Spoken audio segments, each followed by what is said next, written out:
The house that wasn't empty. This happened during my last week of August before starting my senior year of college.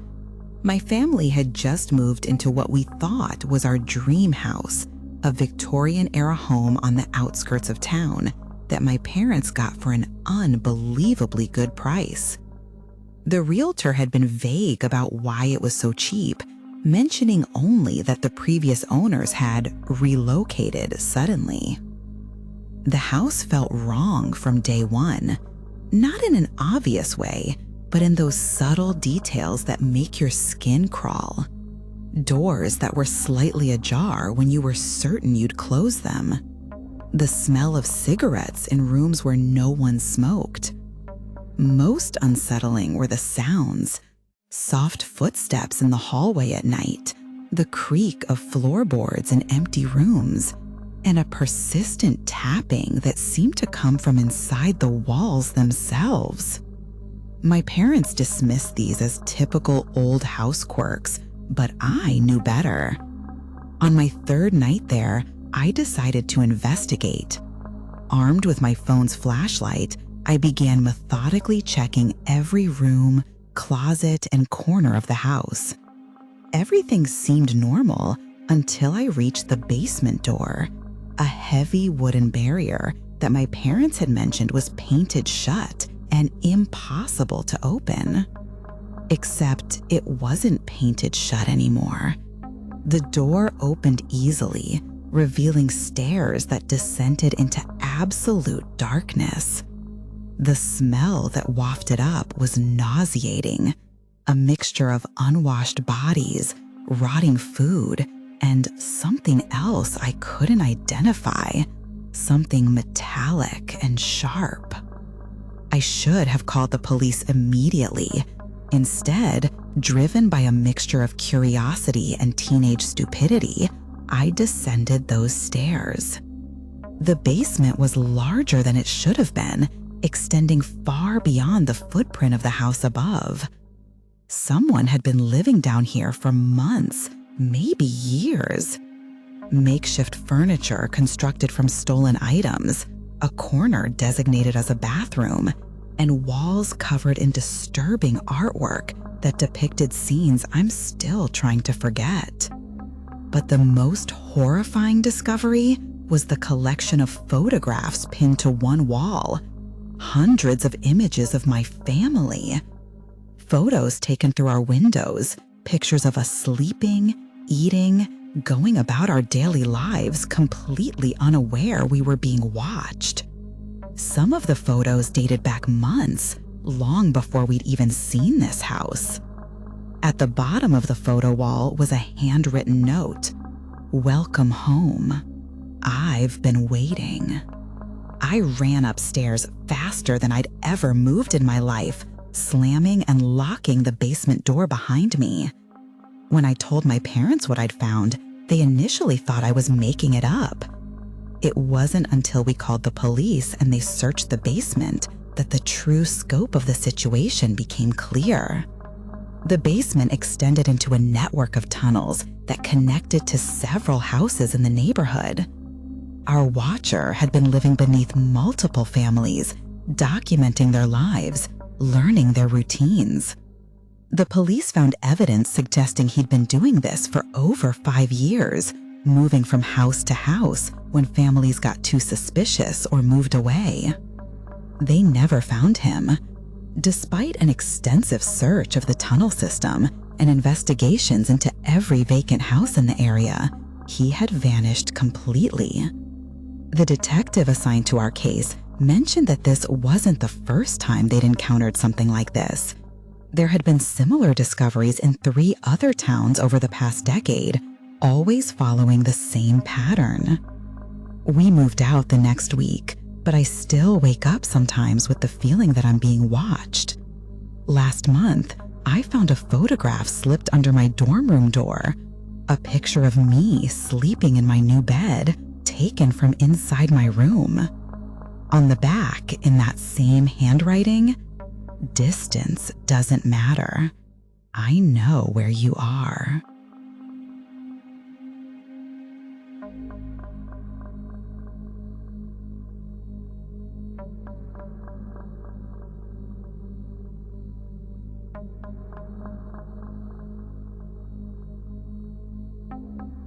The Highway Disappearance. I've lived in rural Wyoming my entire life, and I've seen plenty of strange things out here on these endless stretches of highway. But what happened last August still keeps me up at night, and I'm not sure I'll ever have answers to the questions it raised. It started on a Tuesday morning when I was driving my usual route to the grain elevator where I work. About 20 miles outside town, I spotted a silver Honda Accord pulled off on the shoulder. The hazard lights were blinking, but I couldn't see anyone around the vehicle. This isn't unusual out here. People break down and walk to the nearest ranch for help all the time. Cell service is spotty at best, and sometimes walking is your only option. I slowed down as I passed, checking if anyone was inside who might need assistance. The car was empty, but something felt off about it. The driver's door was slightly ajar, and I could see personal belongings scattered across the seats. A purse, some papers, a coffee cup still sitting in the center console. It looked like someone had left in a hurry. When I drove home that evening, the car was still there, but now the trunk was open. I pulled over this time and approached cautiously. The trunk was completely empty except for a spare tire, but the ground around the car told a different story. There were scuff marks in the dirt, like someone had been dragged, and drops of something dark staining the gravel. I called the sheriff's office immediately. Deputy Martinez arrived within 30 minutes and began documenting the scene. While we were talking, she received a call about a missing person report. A 34-year-old teacher from Colorado named Sarah Mills had failed to arrive at her sister's house in Montana. She'd been driving a silver Honda Accord. The investigation revealed disturbing details. Sarah's cell phone showed she'd stopped for gas about 50 miles south of where we found her car, but security footage from that station showed her filling up alone and driving away without incident. There was no logical reason for her to have stopped where she did. No mechanical problems, no flat tire, nothing that would require pulling over. More troubling was what we found when Deputy Martinez searched the area more thoroughly. About 100 yards from the road, hidden in a cluster of sagebrush, she discovered a makeshift campsite. Someone had been living out there, watching the highway. There were empty cans of food, a sleeping bag, and most disturbing of all, a collection of personal items that clearly didn't belong to a homeless person. Women's jewelry, driver's licenses, and other identification cards from at least 7 different people. The sheriff's department organized a massive search, but we never found Sarah Mills or her body. What we did find, scattered across a 30-mile radius, were more campsites. Someone had been systematically watching this stretch of highway for months, targeting lone travelers, particularly women. 3 weeks later, I was driving the same route when I saw him, a thin man in ragged clothes walking along the highway in broad daylight. He was carrying a large backpack and moving with purpose, like he knew exactly where he was going. When he saw my truck approaching, he stepped off the road and turned his back to me, pulling his hood up over his head. I called the sheriff's office, but by the time they arrived, he was gone. Deputy Martinez fresh tire tracks leading off into the desert, suggesting he'd had a vehicle hidden nearby. The tracks led to a dirt road that connected to a network of old mining trails, perfect for someone who knew the area and wanted to disappear quickly. That was 6 months ago, and they still haven't caught him. The Highway Patrol has increased patrols along that stretch of road, and there's been a standing advisory for people not to travel alone through that area. But I know he's still out there somewhere, watching and waiting. Last week, I found a note tucked under my windshield wiper after work. "You sought too much that day. Some secrets are meant to stay buried." It was written in the same handwriting as a message they'd found at one of the campsites, a message that simply said, "They never see me coming. I've started carrying a gun in my truck, and I've changed my route to work, but I can't shake the feeling that it doesn't matter, that wherever I go, he's already watching, already planning." The worst part is knowing that Sarah Mills was probably just one of many, and that somewhere out in that vast desert, there are answers buried in places we'll never think to look.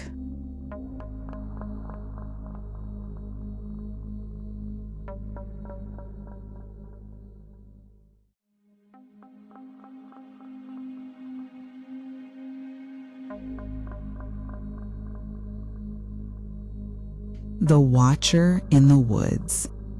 I've been camping alone for over 15 years, ever since my divorce, and I thought I knew how to handle myself in the wilderness.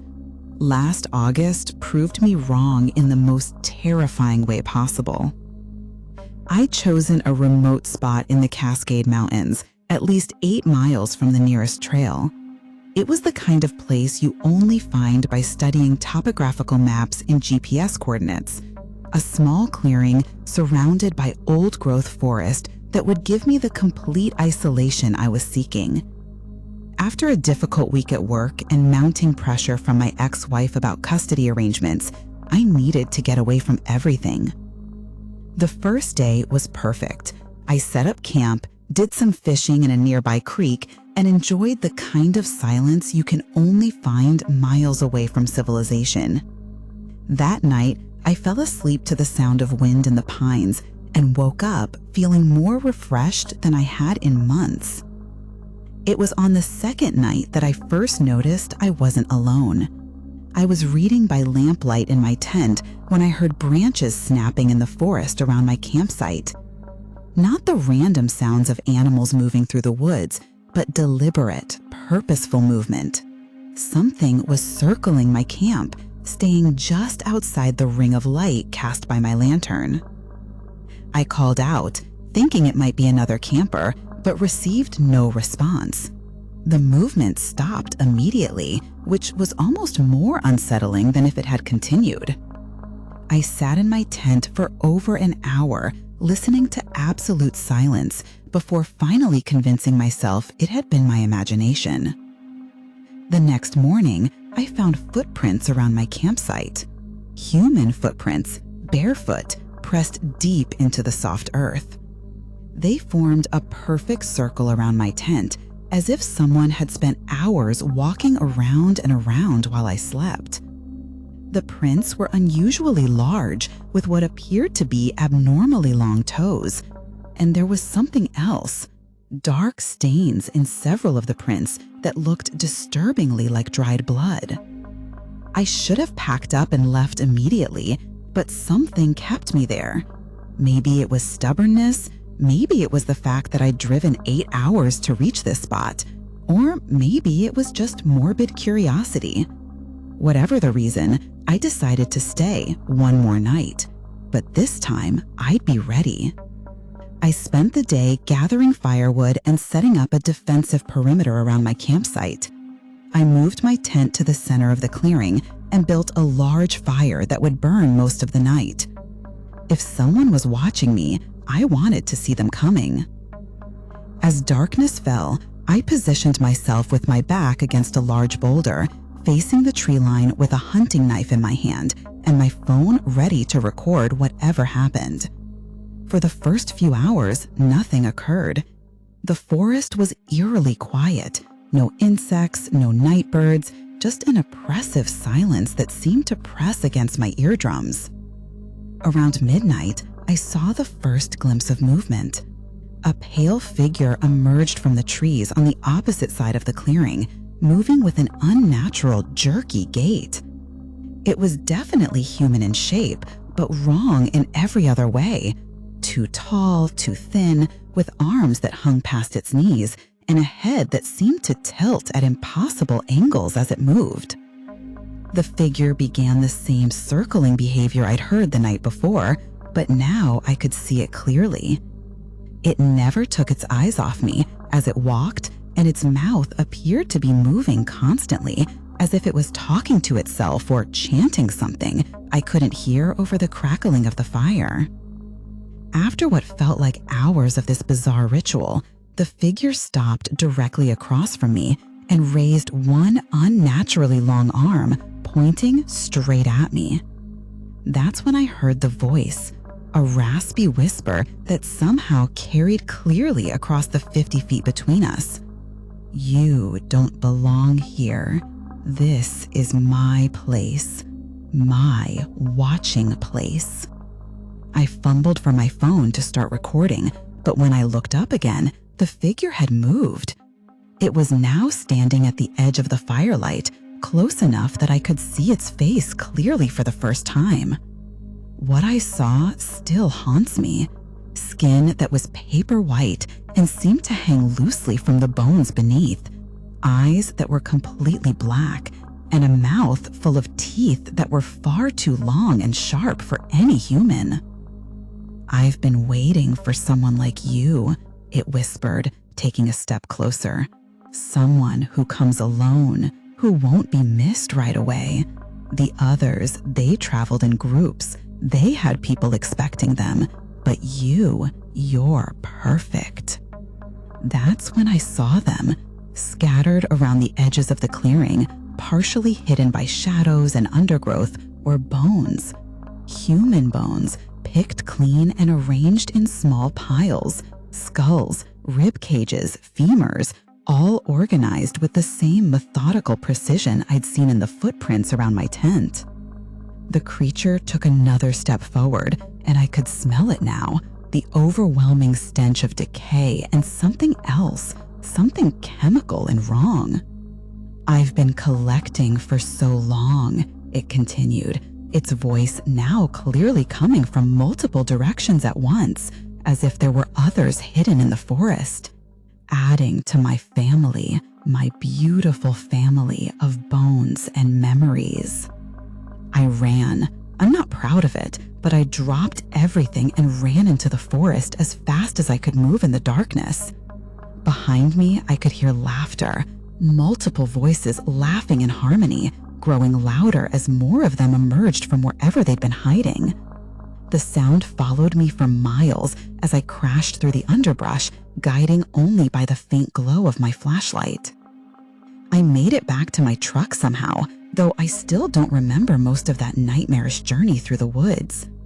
What I do remember is the sound of footsteps keeping pace with me the entire way, and the whispered promises of what would happen when they finally caught up with me. I drove straight to the nearest police station, but when I tried to explain what had happened, they treated me like I'd had a psychological breakdown. They suggested I'd been hallucinating due to stress and isolation, possibly suffering from altitude or dehydration.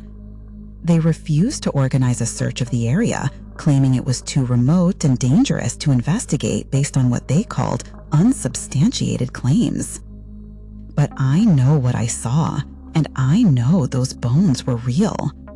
6 months later, I'm still getting therapy for PTSD, but no amount of counseling can make me forget those black eyes or that voice promising to add me to its collection. Sometimes, late at night, I still hear whispers outside my bedroom window, and I wake up to find muddy footprints on my porch, the same unusually large prints with the elongated toes. I'll never go camping alone again, and I've started to wonder how many missing hikers over the years have simply walked into the wrong clearing at the wrong time, becoming part of someone else's carefully organized collection of bones and memories.